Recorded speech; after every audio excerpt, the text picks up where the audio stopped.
Good morning, Lord.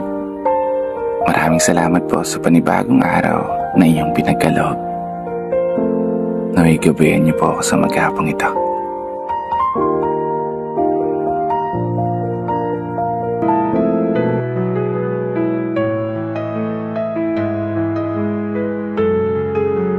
Tama nga pala sila, no?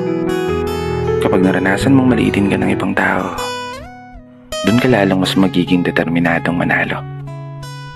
Doon ka lalong mas magiging ganado. Kaya naman, gawin mong inspirasyon yung mga taong walang bilib sa'yo. Huwag ka matakot sa pagod kasi yung pagod isang tulog lang yan. Bukas, malakas ka na ulit. Matakot ka sa oras na sinayang mo. Kasi pag lumipas yan, kahit tumambling ka pa ng 100 beses dyan, hindi mo na mababalik yan. Ano man ang landas na tinatahak mo ngayon, mabagal man ang pag-usad mo, ang mahalaga, umuusad ka.